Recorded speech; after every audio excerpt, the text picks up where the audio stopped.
Well, welcome and thank you for joining us for today's session in the AI/EI webinar series on understanding potential revisions to the PG asphalt binder specifications.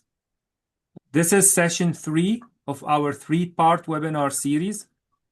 Today, we will explore the anticipated impacts of recent research recommendations on lab operation testing protocols and PG asphalt binder specifications. This final session builds on the insight shared previously in parts 1 and 2, focusing on how proposed changes could influence implementation across the industry. We are excited to have with us today Mike Anderson from the Asphalt Institute. Mike is a valued member of the AI/EI team and brings extensive experience and expertise to guide us through these important developments. Before we begin, I would like to go over a few housekeeping items. During the webinar, please keep your microphone muted. If you have any questions, please post them in the chat box, which you can access by clicking chat in the meeting controls. I will be compiling the questions during the talk, and the presenter will address them at the end of the webinar. Any unanswered questions due to time constraints will be responded to separately. This webinar is being recorded, and a link to the recording will be provided later. All webinars are posted on the AI/EI website and the AI/EI YouTube channel, which I just added to the link or to the chat box. So as I noted before, this is our part 3 of the webinar series, and your part 1 and part 2 webinars, the recording for these are already available on that YouTube channel. I just put it in the chat box. So please visit out those, and the part 3 recording will also be posted in about a couple of weeks. Now, before we get going, I would like to go through the disclaimer. This material is disseminated under the sponsorship of the US DOT of the Interest of Information Exchange under the cooperative agreement number listed. The US government assumes no liability for the use of the information presented. Except for any statutes or regulations cited, the contents of this presentation do not have the force of law and are not meant to bind the public. This presentation is intended solely to provide information on existing legal requirements and agency policies.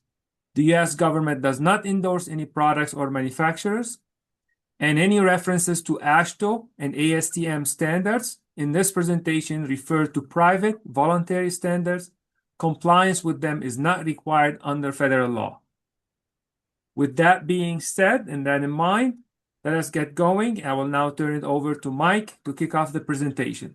Thank you, Mike. Thanks, Ellie. So if you've joined us at all through the first 2 parts, you've heard me give these acknowledgments, but I'll go through it again just because it's important to recognize the folks that did this work. We're presenting information in this case that comes from NCHRP Project 959. There were a couple other research projects that we're going to talk about, hopefully in some future webinars based off of work that was done in 960 and 961. Part of what I'm presenting comes from some work that we did with a difficultly named NCHRP 20-44 Prin 19 project, but the 20 series is an implementation series, and so it within NCHRP. And so what we were asked to do as part of that was to try and take a look at some of these research projects and provide some guidance and some implementation ideas as to how this might work. And then we continued this work on, obviously, through this cooperative agreement, the number that you see up there, and which we call the AIEI. Want to also, last but certainly not least, thank our member companies of the Asphalt Institute. They're really the support that allows me to do research projects, allows me to be able to present and be in an office like this where I've got a heater going. So thankfully it's not too cold today. So with that, let's go ahead and get started and where we were on part 2.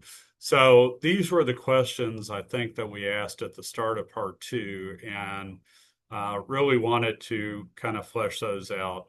And I'll kind of give you the highlights of that, and then you can go back and watch part 2 if you want.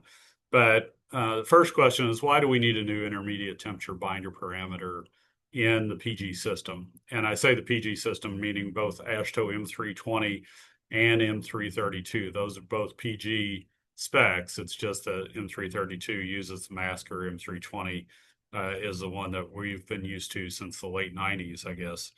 And really what it comes down to is that the current specification parameter that we use in those specifications, which is G star times sine delta, was based on somewhat limited field data, also some laboratory testing, but some limited field data that actually goes back into the 50s and the 60s.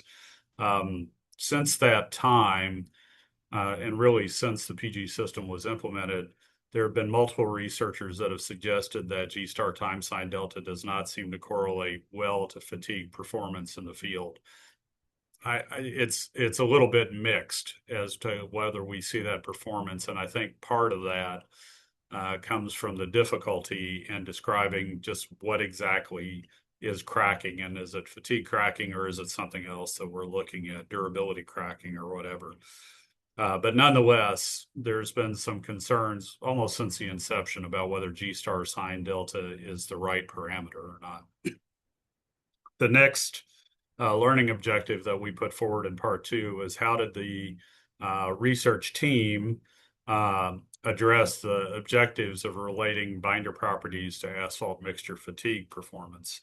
And in that case, what they did in the 9-59 research, they looked at 16 binders, specifically with a range of expected field performance, fatigue performance, I should say. It was a lab study. And that included polymer modified, straight run, GTR modified, oxidized, binders that were modified with polyphosphoric acid, and binders that were blended with REOP VTAE. That was all part of the 16 binders that they specifically looked at for their research. But then they also looked at other older data sets and looked at both binder and mixture testing, that being flexural beam fatigue tests and uniaxial tests. So that was all part of it. The third part that we addressed in part 2 were, what were the research recommendations for improving the PG asphalt binder spec? They really had 3 that they focused on. First was, they recommended the use of the Glover-Rowe parameter to replace G star times sine delta. Glover-Rowe, if you're familiar with it, maybe you're not, it uses the same G star and phase angle, or delta, that we've always used, but it does it in a little bit different way that emphasizes perhaps a little more the response to the phase angle and how much of viscous elastic response do you have. It's given as G star times the cosine squared of delta divided by the sine of delta, or if you want to think of it, it can also be G star times cosine delta over tan delta. Excuse me, but in either case, it picks up a little bit more heavily on what phase angle does. Their second recommendation was the use of R value that was calculated from the BBR data as an additional parameter for durability. And their suggested range there, pardon me, was that R ought to be between 1.5 and 2.5. And then last but not least, they recommended intermediate temperatures to be based only on the low temperature grade rather than the way we do it currently, which is a function of both the high and the low temperatures. So those were the key parts. Pardon me just a second.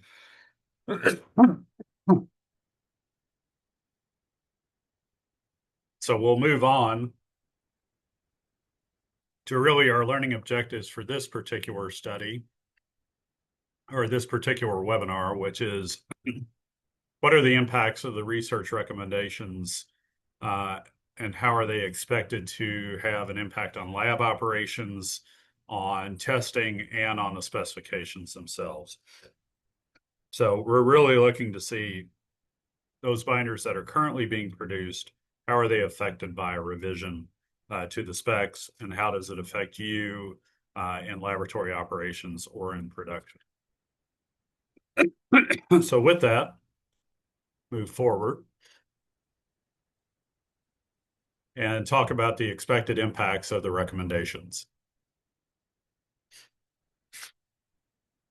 So we talked about these again as a highlight. Glover Row is the parameter that is being recommended. It's determined at a frequency of 10 radians per second. So that's the exact same frequency as what we determined G-star times sine delta. It's done after 20-hour PAV aging, as is currently the practice in both M320 and M332. And initially, at least, they've set the recommended specification level at 5,000 kilopascals. And then you see here, this is the definition for the Glover Row parameter.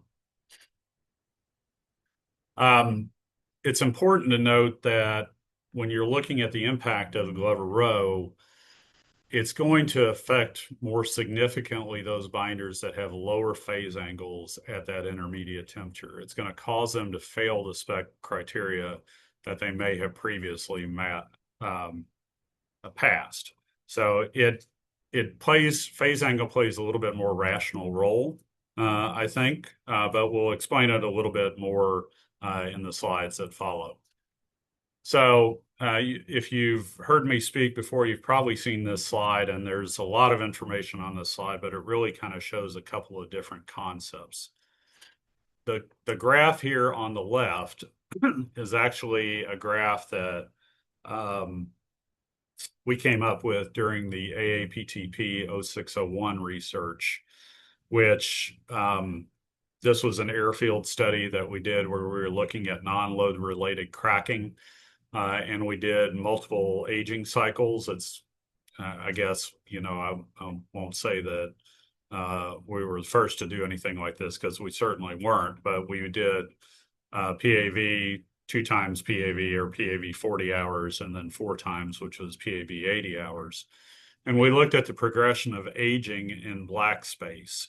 And this was kind of the research that helped us get to the concept of delta TC, if you're familiar with that, and looking at relaxation of binders.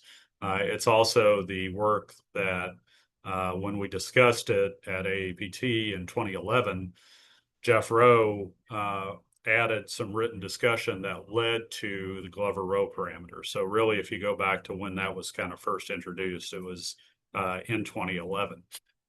But what you can see here, these dots here, these individual dots are the same temperature and frequency level. So when we look at the progression of aging in black space, we see that we increase in stiffness, we decrease in phase angle. This is a log scale, so it doesn't look like it's increasing much, but you're going up pretty significantly across the log scale. And the other thing you see is the phase angle dropping fairly significantly as aging goes on. What you see on this graph here on the right is just some data points that we have of 64 minus 22 binders from just a particular set of data that we had from 2016, one agency that supplied us with some data. And these are all 64 minus 22s, one state. So all tested at the same temperatures. And what's interesting, if you take this line out here, this is the Glover Row parameter failure line, if you will. and you just look at the green line, that's G star sine delta equal to 5,000. So what you'll see is that all these binders pass that criteria. And as you would expect, because they were used in that state. But what's interesting about that is that if you look at the way this line curves, it actually kind of runs away from what happens when we age. We go up and to the left as we age. And if you look at this curve, it kind of goes up and to the left too. So you're creating a failure point where you're going to reach it kind of at a like at an oblique. It's like it's going to merge at some point. It's asymptotic. It's not quite asymptotic. I mean, it's going to cross, but that's kind of what you're looking at. The Glover-Rowe parameter here, when you plot that 5,000 kilopascal versus what phase angle looks like, you see this curve that actually goes the opposite direction. And from just a purely does this make sense standpoint, if you consider how binders age, if they go up in stiffness and decrease in phase angle, they're going up in this direction. They're actually going to cross that line more at a perpendicular. So it becomes more of a bright line, if you will, as opposed to this oblique line that you're there. So if nothing else, it makes sense what that parameter tells us as far as how aging goes. Now, the other thing that you see is that these data points, there's a number of data points that would have failed at this Glover-Rowe parameter of criterion of 5,000 kilopascals. Some of these probably could be easily adjusted. This one that's way out here is really interesting because if you look at it, it's pretty far away from this criteria of G star times sine delta, but it's also pretty far above where that Glover-Rowe failure line is. And that's because we have a very low phase angle associated with that stiffness of the binder. So there's some interesting things that you can see from that graph. If we add in the 76 minus 22 data that's shown here, in this case, all those data points, these are the red squares that you see down here, they're all pretty significantly far away. But the other part of that is that we have to remember that these were all tested at 31 degrees C. If you tested them at M332 temperatures, which would be like a 64E minus 22, it would be at 25 degrees C. Or if you tested them following the recommendations that came out of the 959 research, which we'll talk about a little bit later, it also would have been at 25C. This whole group of data would move up into this region here. So it's going to move up and to the left as it is tested at a cooler temperature. So these are all 31C and we'll move forward. Now, this is I guess, a table that's got, or a slide that's also got a lot of information on it. And I'll try and explain what some of the key points are here. On the left-hand side, this is the Glover-Rowe, which is the proposed specification parameter. And on the right is M320 current specification parameter, which is G star times sine delta. And all I've done is I've looked at three different stiffness values, 6,000, 7,000, and 8,000 for G star. That's the same on both of these. And 5 different phase angles from 40 to 50 degrees. And again, the same on both of them. Where you see green, it means it's going to pass what the current or what that specification parameter is as it's currently suggested. Where you see yellow, it means that it could pass depending on where the phase angle is. It has to be at least 42 degrees. So this is the current version of M320, which says that if G star sine delta is greater than 5,000 but less than 6,000, it's acceptable as long as phase angle is less than 42. And so it kind of fits within here. And then where you see in red is where it would fail. So like, for instance, here, it's kind of interesting that both at 40 and at 50 degrees, you would get failures, but in between those, at the same stiffness value, you would actually have passing results. So that's a little bit odd. What we would probably rather see is something like this, which is green, transitioning to yellow, and then transitioning to red, where it's pretty consistent going across. So a couple things to note, there isn't really any yellow here. These would actually be reds probably under the proposed specification because there's not that phase angle requirement yet. But it's something, again, to just kind of point out where they're above 5,000, you can see what those values look like. So a couple things to look at. The first column and second row of the two, this is G star 8,000 and phase angle of 42 degrees. So that's here in Glover Row, and that's here in G star sine delta. In our current specification, a binder with these properties would pass M320.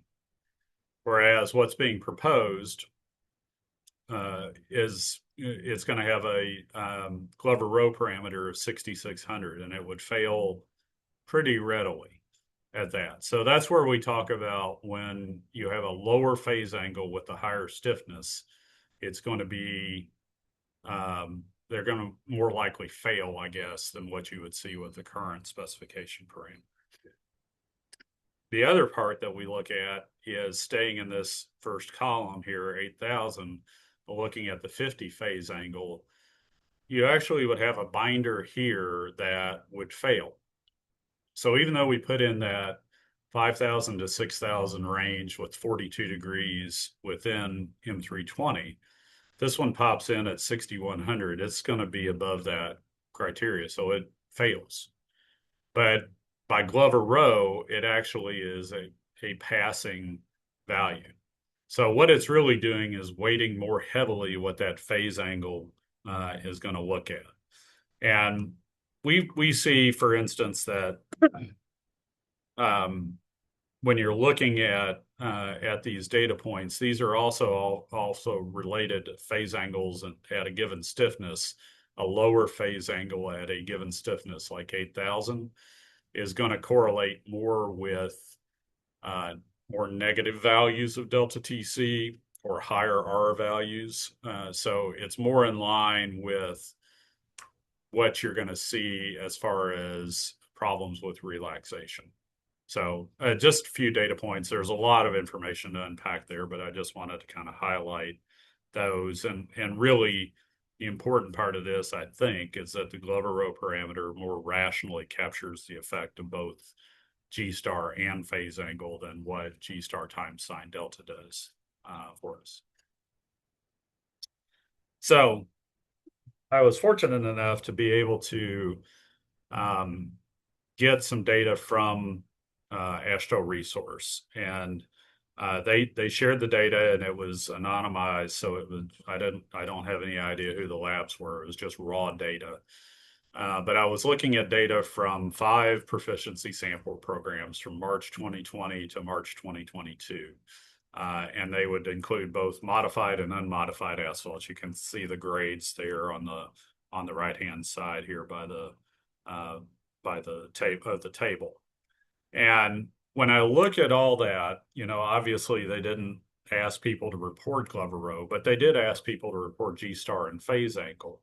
And so because of that, I could calculate Glover Row, and I could calculate what the variability was in the same way that they calculated the variability for G star sine delta.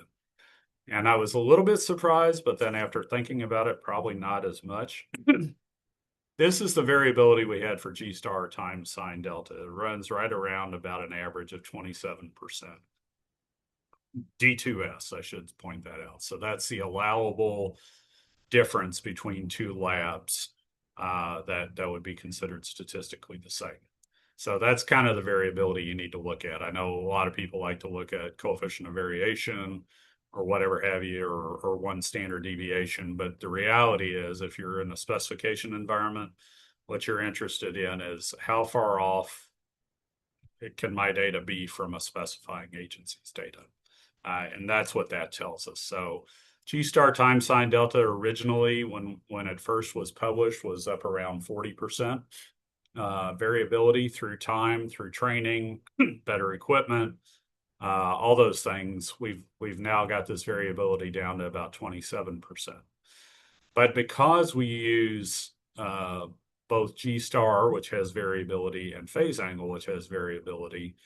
And now in Glover Row, we're using two terms for phase angle, cosine of delta and sine of delta, and one of those terms is squared. What we see is a natural increase in variability, and in this case, it runs right around about 41%. So the Glover Row is giving us a higher variability than what we get for G star times sine delta. And unless I'm just totally wrong on this, I don't think that's ever going to change because you're still focused on G star. It's always going to be higher than what G star sine delta is because G star and delta are still used in both calculations. It's really just a function of the fact that we are using delta in a couple different ways. And every time you use a term that has variability in it, you're going to get an increase in variability.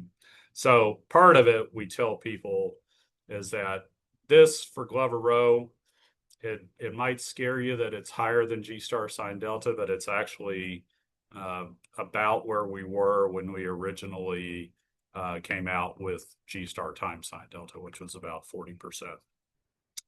It is something to consider when specification parameters are being set, when criterion is being set, is what is that variability and what's allowable. And so we always encourage people work with your, if you're an industry agency, please work together regionally to decide how that should be. It's understand what that variability of the test is, because that'll tell you what's reasonable to expect people to get. So as far as impacts on lab operations, we really don't see any impact, or I say minimal, but I don't even know that I would call it minimal. It's basically no impact because you're still running AASHTO T315 on PAVH material. It's the same loading frequency. It's the same specimen geometry. It's the same strain level. So if you're a technician, you're not doing anything any different in running the test. There probably has to be a better script or a different script so that you can get a report as opposed to you having to do the calculations. But other than that, the operations, you won't even notice it. It does offer a better relationship to how Glover Row does offer a better relationship to how asphalt binders behave when aging. It gives us that kind of a bright line, if you will. And it matches the findings that they had in the research that it's an improved parameter for characterizing fatigue behavior. The challenge that we have is that we have higher variability that's going to be expected. So we do need to account for that, and we will need a new report, but that's going to involve a new script. That's something the DSR manufacturers can do quite easily. Now, one thing that you'll note up there is I highlighted a point parameter when I'm talking about an intermediate temperature point parameter. And credit to Jeff Rowe for helping getting these terms into our ordinary use, if you will. What do we mean when we say a point and a shape parameter? Because you'll hear these terms thrown about. Point parameter describes a single data point that's taken at specified conditions. So that's specified conditions of temperature and loading frequency. It describes where you are on a master curve. And so it's useful at telling you about the stiffness of the binder at a specific frequency and temperature. So as an example, penetration at 25 degrees C would be considered a point parameter. A shape parameter describes what the master curve looks like in the temperature frequency domain. So how does it move? Very simply, what I've described to people is, and it's maybe somewhat of an inaccurate analogy, but I will say a point parameter tells you where you're at, shape parameter tells you where you're going. So in the case of a shape parameter, you want to look at how asphalt binder stiffness changes with frequency and temperature. And in the case of black space, it's how does it change also with phase angle. So how do the viscoelastic properties change? And that's thought to be related to the relaxation properties of the binder. So penetration index, going way back, that would be a shape parameter for us. If you look at this figure, this was from a 1992 paper that was done by Dave Anderson and Don Christensen when they were explaining and really kind of introducing us to master curves and use of DSR data for paving asphalt materials. They came up with this concept of a rheological index, or an R value. And you can see it there. It's really the measure of the vertical difference between the glassy modulus and the point on the curve where it's at the crossover frequency, or the crossover modulus.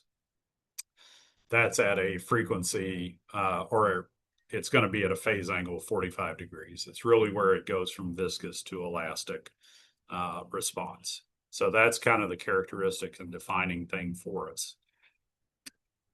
The slope of the master curve tells us and should be related to that R value. So there's other ways of determining the shape of the master curve. And for instance, in a paper in 1997 by Reese, this was published in the AAPT journal, he introduced a term called SSV, or shear susceptibility of viscosity. And basically what he looked at was the slope of the master curve by taking two data points at 100 radians per second and at 1 radian per second. And looking at those two data points, you can define what the slope of the master curve was. And that should relate pretty strongly to what that rheological index, or that R value, looks like.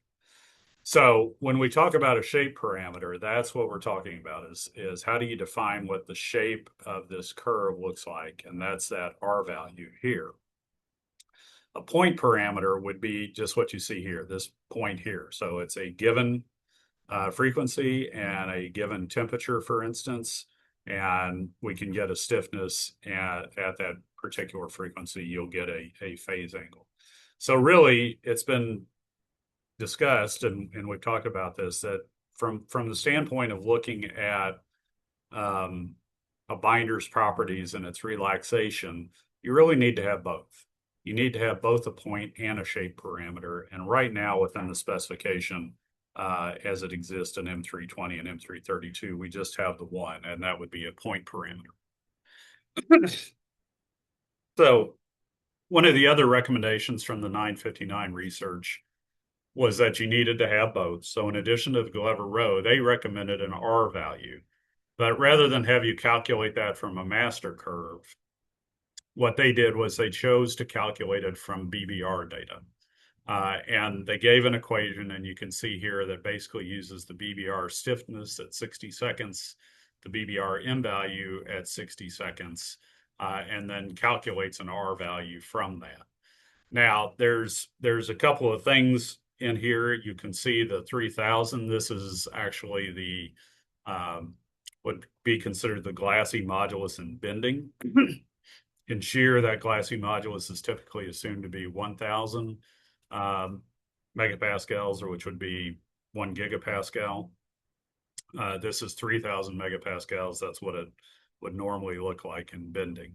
But in this case, they're looking at a recommendation that R value should be between 1.5 and 2.5. And the reality is they're more concerned about that high number, the 2.5, than they are the 1.5. So they're worried about materials that have a flatter slope, that have a higher R value. That's indicative of what happens as you age. As you age, that number goes up. As you change your colloidal structure of the binder, that number is going to go up. And so this is a way of being able to calculate that and relate that to relaxation as they were looking at it. There's different ways of calculating R and some assumptions, and we'll talk about that here in a few. What we did in this case, this is just a data, and again, you've probably seen this before, but we took some data that we had from testing that's in blue dots. And then I went to Sharp Report A645, which was it was called the Sharp Materials Database. It was a binder database, and they had all kinds of information in there. And you could derive what R value was as it was calculated from BBR data. And one of the things that you would see, and you could also calculate delta TC, as you see here. What you'll see is what we talked about. As R value increases, delta TC decreases. And you'll also see the same thing with phase angle at a given stiffness. As phase angle is going to go down, so instead of going up like this, R value would relate to phase angle decreasing, or phase angle decreasing would relate to delta TC. So they're really all kind of the same way of capturing that shape or that relaxation of the material. What's interesting to note, if you're looking at like a delta TZ of 0.0, that's going to give us right around an R value of about 2. So by setting it in the middle like they did, an R value from 1.5 to 2.5, what they've essentially done is they bracketed what they figure to be acceptable values for relaxation. And in this case, I'm just showing it compared to delta TC. But it's interesting to note that the upper limit they set is a delta TC of -5. And that's not unlike what some people have set the range for within their specifications when they're looking at relaxation. So there is very much a similar sort of response. You'll also see some data way out here. And as I said, they talk about data below 1.5, but there's only one data point here, and they're a little less concerned about that. These would be positive delta TC values or S-controlled materials. A lot of people have asked, how does that work for modified binders? I showed this, I think, in the last presentation. This is data from NCHRP report 459, the 9-10 research that was done in the late 90s and early 2000s. And what we did, we pulled out the data, and again, looking at delta TC and R value, you get a similar response overall. Most modified binders are within that 1.5 to 2.5 range. A couple are on the high end, but they also have very low delta TC values that you see. And kind of the upper limits are giving you crossovers that are pretty much the same. And this just shows you the types of materials that were pulled from that particular report to create that graph. So if we look at variability, because that's always going to be a question, for this parameter, R value, as it's calculated from the BBR data, variability itself, D2S, is not too bad. It runs about 10%. That's to be expected, because what you're doing is you're taking logs here. So anytime you take the log of data, you're really, kind of tightening that up, and you're going to be able to reduce that D2S somewhat. But this is what you should expect for R value and what that means. What it means in terms of, think of it in terms of 10% on D2S. If you've got an R value of 2.0, 10% would be 0.2. So that kind of gives you an idea. And for every 10th on R value, it's about 1 degree on delta TC. So 2/10 on R value is about 2 degrees on delta TC. That's kind of the variability that you're looking at. And again, that's from this calculation that you see here. We'll talk a little bit more about that. It is calculated from data that's already existing. So you're running your BBRs, you're going to get this data anyway. You can calculate the R value. Again, if it was to be implemented, we would expect that to be something that the BBR manufacturers would come up with, figure out how to do that, get a new report for us. The last recommendation is the one that I don't want to overlook, because it can have the biggest change overall in what we do. And that's that they're looking at intermediate temperatures that they felt like were too low or needed to be changed. Oftentimes were too high for some of the harder binders and too low for some of the softer binders. So what they recommended instead was that the intermediate test temperature just be a basis of the low PG. Right now, it's average of the high and low plus 4 degrees. Their recommendation is just that. So when we look at it, and I've got a couple of slides here that is just going to show this data so you can see where those grades would come out for you. Normally, in M320, a PG 52 minus 22 would be tested at 25, or I'm sorry, would be tested at 19. That's the average of 52 and minus 22 plus 4. Proposed is that it's tested at 25 degrees.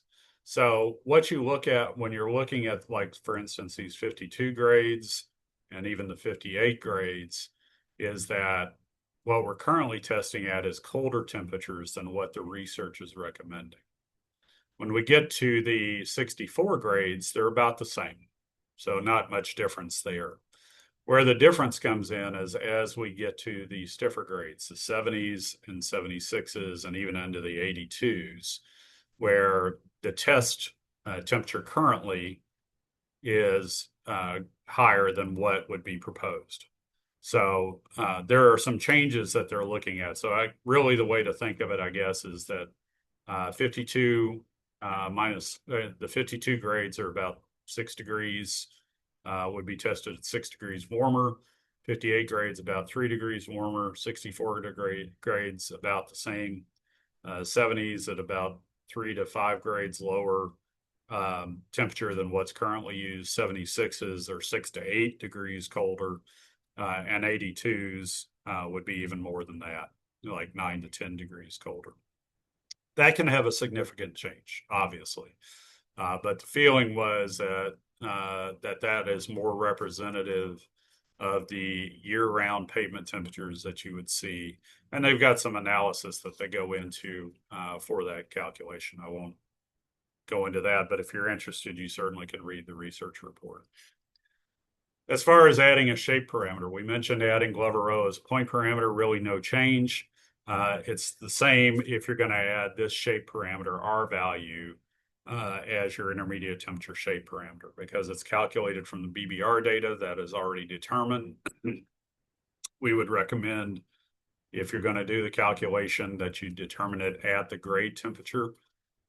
When you determine it, I think Jeff Rowe has shown this in other presentations, that R value by this calculation will change if you run it at different temperatures. So the best way to be consistent would be to just say, well, we're going to get that data at the grade temperature. If you're doing specification compliance testing, that's what you're running at anyway, so you're going to have that data.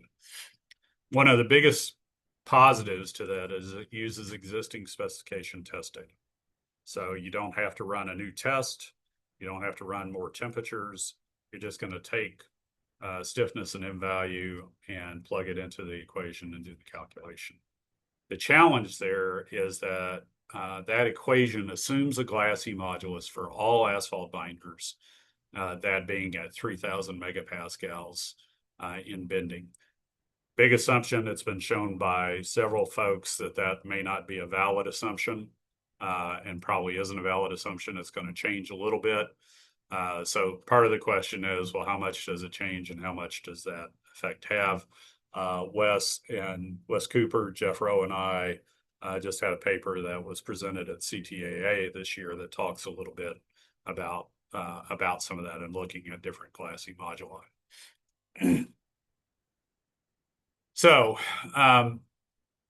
what else? One of the other things that they looked at potentially was delta TC, because they knew that delta TC was being evaluated by the 9-60 research. And actually, if you read their recommendations, they say you can use delta TC instead of R value. As I mentioned, they're related, as is the phase angle at a constant modulus.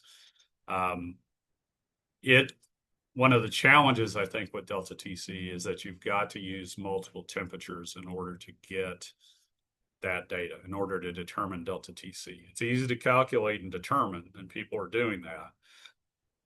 But you're running it at multiple temperatures, so you're adding a test to your normal specification test set, and that makes it less attractive in and of itself.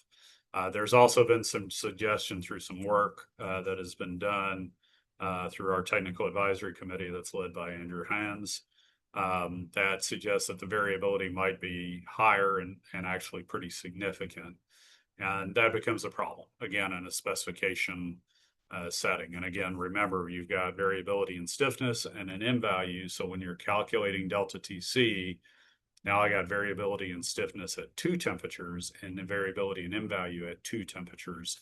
And that kind of blows up the variability for us. Could also require additional PAV material. That's always a concern. So what are some of the impacts potentially that we're looking at for if you are going to change the intermediate temperature?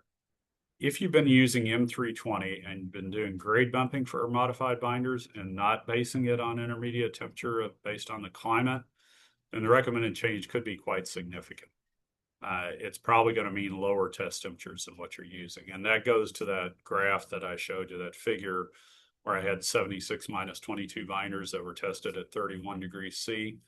31 degrees C would not be the climatic intermediate temperature. 25 degrees C would be the climatic intermediate temperature. And under the recommendations in this research, those 76 minus 22 binders would be tested at 25 C, which really moves where they might sit within the failure envelope. So that is a big concern. That is something that folks have to consider.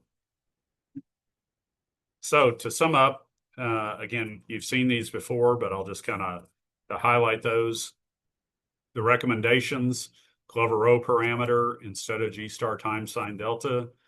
R value calculated from the BBR data as an additional parameter for durability. As I mentioned, there are other parameters that are being considered.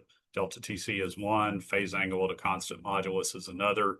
That all tell you the same sort of things, and there are positives certainly that we can look at for each of those particular things. Right now, what we've been doing a lot of work with is phase angle at a constant modulus. We think that tells you the same information, but is a little less reliant on some assumptions. Just you got to do a little bit. You got to set up your intermediate temperature to do a frequency or a temperature sweep as opposed to just a single temperature, but that really doesn't add any work for the technician.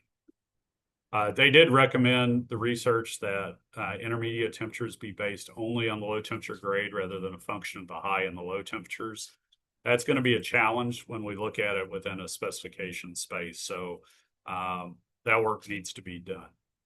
I'll kind of close by saying we've talked about this a little bit. So what are the future binder specifications? What could it look like?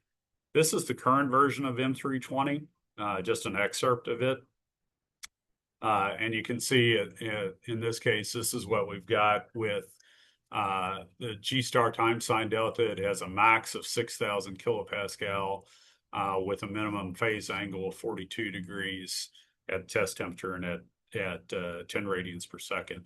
And that puts this caveat in the footnote, which basically says if your stiffness of G star times sine delta is below 5,000, you don't have to worry about the phasing. If the stiffness is between 5,000 and 6,000, phase angle limit is required. And what that keeps you from doing is getting too stiff of a binder that's going to have poor relaxation properties. Now, the problem with this as it exists here, this first part, G star sine delta below 5,000 with the phase angle minimum not required, is you can put a lot of softening type of materials in, perhaps, and really drop G star times sine delta, but drop that phase angle significantly. In other words, in this specification, as we showed when we looked at that table, it would be entirely possible for you to have a G star value of, say, 3,000 and a phase angle in the 30s. And that would pass at G star times sine delta. But I think from what we've seen, that's not what we would consider to be a good durable binder. So there needs to be something a little bit more, and that's really where this research was focusing in. This is what was proposed. You can find this in the report. So they substituted in this Glover row parameter that you can see here. Their recommended minimum 5,000. I think there still might need to be some work there to figure out what that right number might be, but it's at 10 radians a second. You'll also note the different test temperatures compared to what you would normally have for, say, 64 and a 70 grades. here. Most notably, you'll see differences with the 70 grades. The other part is you've got the BBR, you're going to run stiffness and M value, but then they would say calculate R based off of that stiffness and that M value, and it has to be in a range of 1.5 to 2.5. So what are the impacts? To kind of sum up, really we see minimal operational impacts to the lab. You could possibly be testing at multiple temperatures depending on what shape parameter you choose. You are going to see higher variability in the Glover row parameter than G star sine delta, and I just don't know that that's going to change unless I'm grossly mistaken in my calculations. I think it's just going to you're always going to see a higher variability because of the fact that we're using phase angle in a couple different ways. That can push the variability up. You always worry about dispute resolution. You just need to be aware of what that variability looks like anytime that you're specifying materials. It's important to note that the Glover row criterion is going to favor asphalt binders with higher phase angles slightly. That's not as common. Those would be binders that typically have positive delta TCs. It's going to disfavor asphalt binders with lower phase angles. That's more common. Those are the more M-controlled binders that have lower values of delta TC. So it's moving in kind of a direction that we think, when we're looking at the whole, that perhaps that's going to do the right things for us as opposed to G star times sine delta. And lastly, the change in intermediate test temperature could significantly affect asphalt binders and whether they meet that specification criteria. It's going to mostly impact bumped grades. Those are potentially the ones that'll be most affected overall, but we really have to do some more work to figure out what the differences are.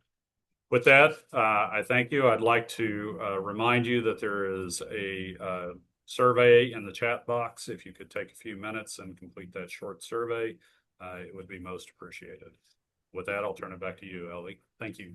Thank you, Mike. That was very, very informative. Obviously, a lot of information. It might take a little bit of time to absorb and start looking into it a little bit more at the impact of your current binder grades as an agency and how would that probably impact the performance grade in the specifications. So we have a few questions here for you. I'm going to start first. One was related when you talked about the variability in the Glover row parameters. Since the G star is plotted on a log scale in a black space diagram, how does this transformation affect the perceived variability of the Glover row parameter? And what does that mean for interpreting binder specification? Yeah, so it's a good question, and it's one that I've discussed with Jeff Rowe quite a bit, and I'm using Jeff's name quite a bit, but Jeff's a preeminent rheologist, so we talk quite a bit. Technically speaking, when we're looking at G star, we ought to be looking at it in a log domain, and when we look at errors in G star, it should be in the log space. So from that standpoint, the 41% that we see will be less if we look at the error in the log of G star as opposed to, and the log of Glover row as opposed to just looking at the Glover row itself. It's still going to stay relative. It's still going to stay above where the variability is with G star sine deltas. So we can lower that number to make it, more appropriate, I guess, a better calculation for it. But the reality is it's always still going to be above G star sine delta because you're going to take the log of G star sine delta as well. So it's a more appropriate way of determining the D2S, but it's still, the variability is still going to be higher than where it is with G star times sine delta. Fair enough. Another question is whether in those research efforts, were there any effort to correlate the crack tip opening displacement values from the double edge notch tension test, the dent test, with either Glover row parameters or ARV or Yep. G star sine delta? Yeah, no, that's a great question. They did look at the simplified dent test, so the S dent. It wasn't the dent that I think Ontario uses, but it was one that I think it came from Federal Highways ALF, maybe. And somebody can maybe correct me if I'm wrong about that.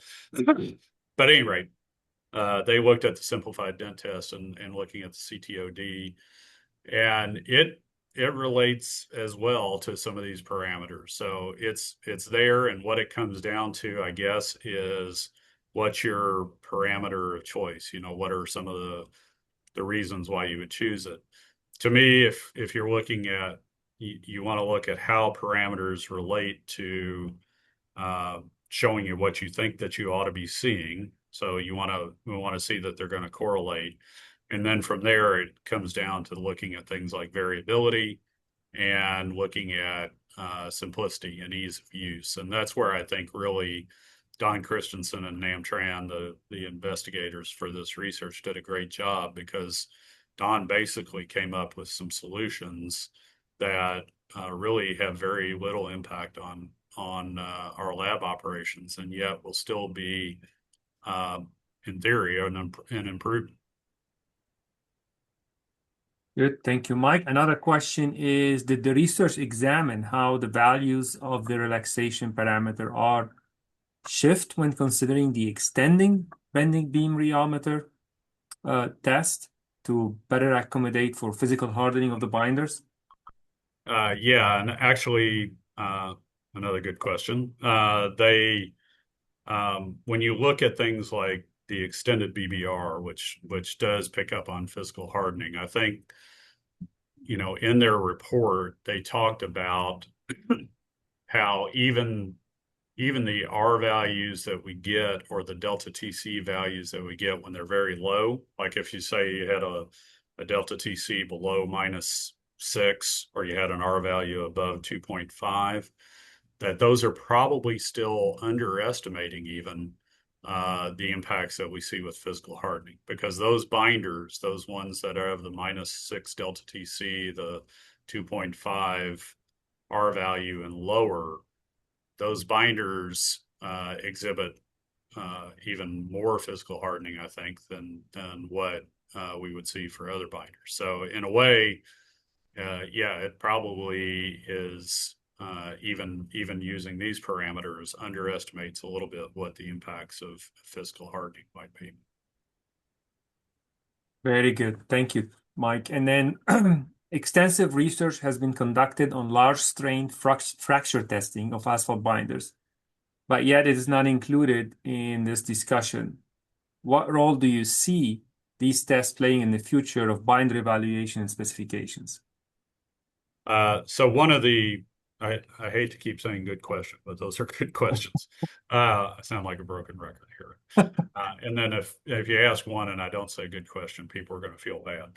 But nonetheless, I think one of the I guess failures in the specification, or one of the things we have to recognize about the specification, is that it's a specification that's built around small stress, small strain. And so it's built around rheology and not so much fracture. There was a fracture test that was in the original spec, that was the direct tension test.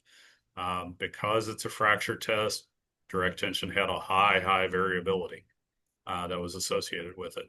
There was a lot of work done by Raj Dangre and John D'Angelo and others, the asphalt binder ETG, to improve the direct tension test and to get a better response. And it just was, it never caught on fully. And I think in part it was another piece of equipment. It was a procedure that was a little bit labor intensive, and you had higher variability. So all those things kind of weighed in and didn't fit right. I think ultimately, if you're going to look at cracking, and if I was going to do it in a research arena, absolutely, I would want to look at a binder fracture test. In a specification, you just have to realize that if you're going to incorporate a fracture test, which I'm not saying whether you should or you shouldn't, but if you're going to incorporate it, you've got to expect even higher variability than what we're talking about for rheological testing. So it might have a role to play in the future. It might be, if I'm a state, I might do it by special provision or something like that. If I wanted to, most of your binders I doubt are going to need fracture tests, but if you're using a different type of material or an alternative material or whatever have you, then maybe you want to know a little bit more about it, and those large strain fracture tests might be useful. Great, great. Another question for you, and I think you probably touched on this in the part one and part two of your presentation, but might be good to just go over it here. Are there any results demonstrating a strong correlation between the mixture fatigue parameter and the proposed Glover row parameter or the R value? Yeah, so Glover row parameter they found was best correlated to fatigue strain capacity, and it was best correlated to what they saw in laboratory fatigue tests. Um, it was better than G star sine delta. G star sine delta wasn't bad, and I mean we saw that even with the SHARP research when I talked about it in part one. But they found that the Glover row parameter was a little bit better.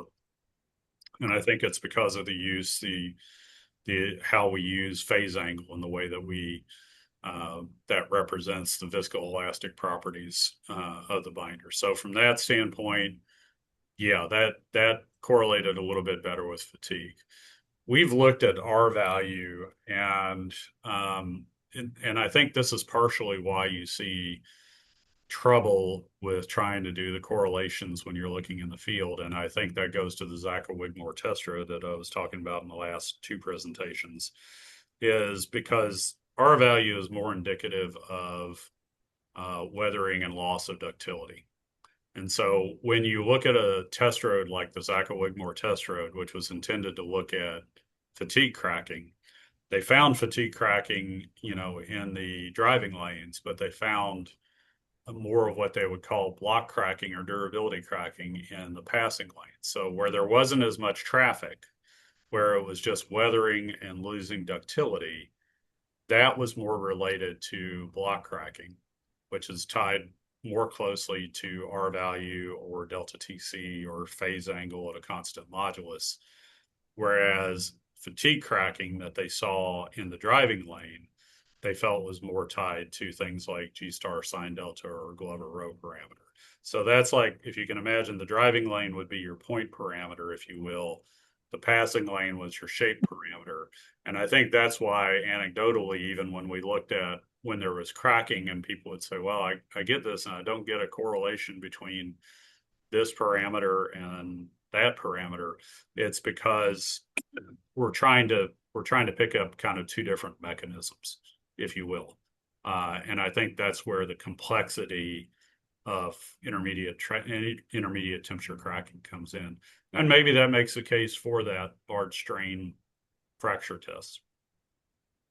Right. And Mike, another question here, because you showed the R being estimated from the BBR test results, requiring two different test temperatures.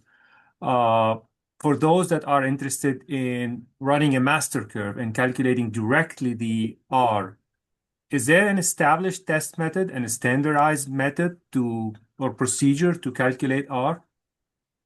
I know that excuse me, I choked up. There's Yes. different ways to be able to calculate it, yes. I know there's been work that has been an ASTM that a number of folks have been involved with, as far as how do you determine a master curve, and what are the tests that you use. So the test itself is pretty simple. It's temperature frequency sweep testing. You get your data, and then you're going to generate a master curve, and you do that through shifting, but there's some interpretation that's involved. Like in our case, we use a commercial software package that Abatec develops called RIA, and we use that for shifting and being able to determine master curve and being able to determine parameters like glassy modulus from that. So you can get that data directly from running temperature frequency sweep testing, and it's not really all that difficult from what a technician might do. It just takes a little bit more time. Does the do the testing temperatures though needs to be the testing procedures needs to be adjusted based on whether you're dealing with unmodified or polymer modified binders? Uh, Not really. We use I should have said good question, so I didn't like make anybody feel bad.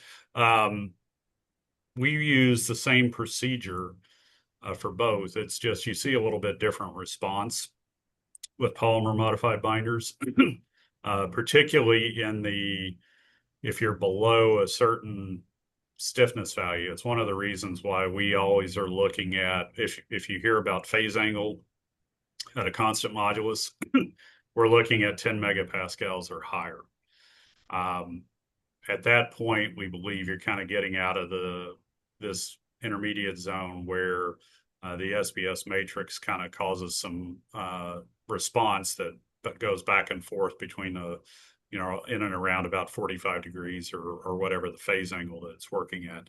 When you get to a higher stiffness, you're starting to get more of the response, I guess, of the binder itself. And at that point, at 10 megapascals or higher is where you really get your most reliable determinations. And that's one of the things, even with the BBR, the fact that they're doing it at stiffness values that you're testing in the BBR, which would be nominally 100 to 300 megapascals, that's high enough in that range as well that you should be able to get a decent sort of measure, regardless of whether it's a polymer modified material or an unmodified material. I have another good question for you, Mike. Great.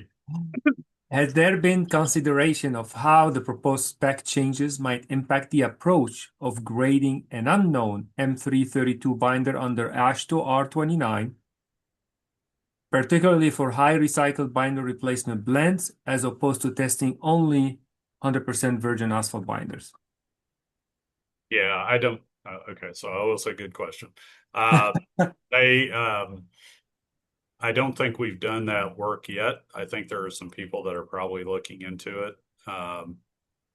But we know that, yeah, when you're looking at how are you going to characterize these materials and what does that mean as far as the classification goes, I think we still got to figure that piece out.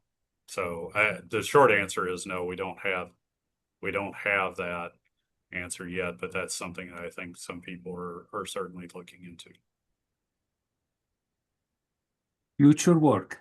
Yes, future work. That's Well, good research. You got to have, staying along the future work, yeah. I mean, knowing, where we are right now in terms of the research and then proposed changes, what do you think are the next steps in terms of technology transfer to support the implementation of these proposed binder specification revisions?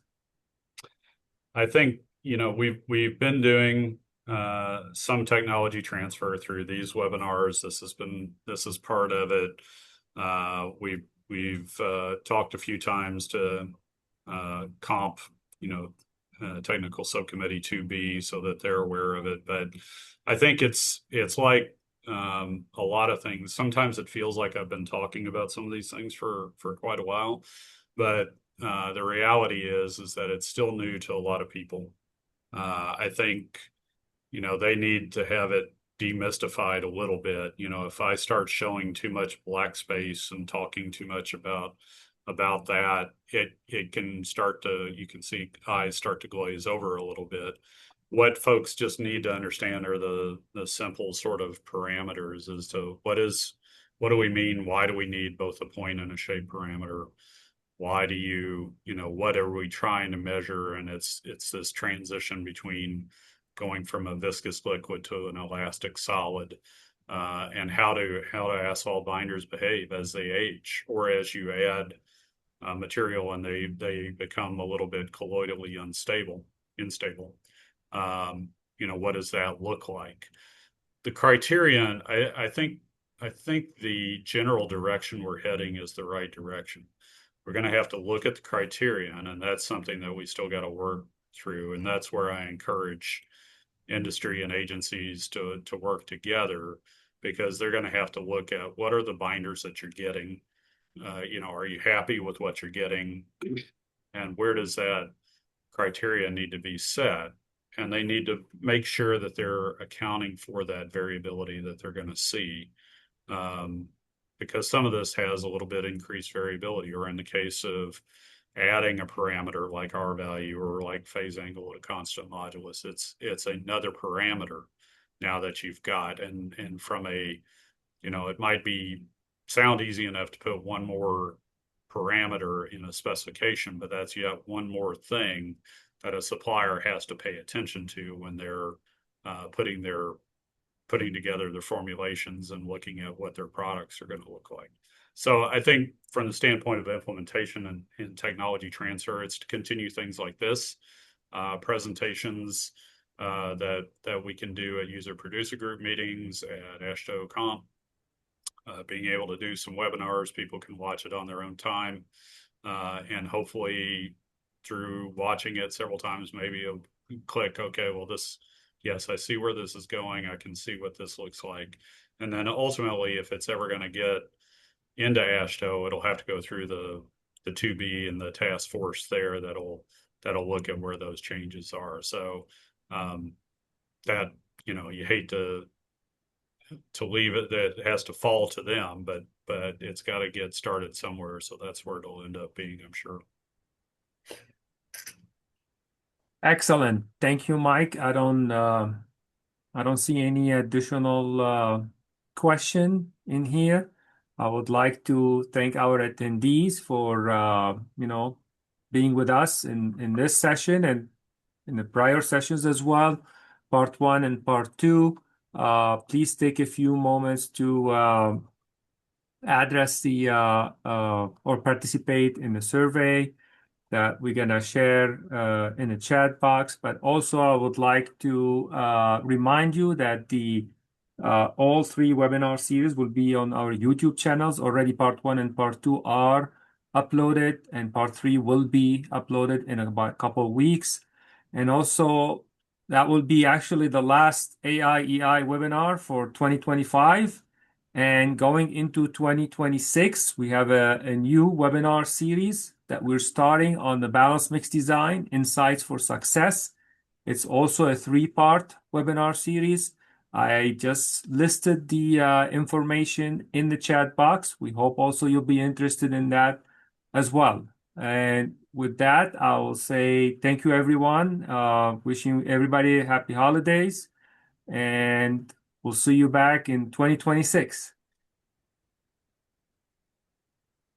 Thank you, Lee. Thank you, Mike, for doing a great job. Appreciate it. Thank you, Jeff. I appreciate your attendance and participation. It's great. Thank you.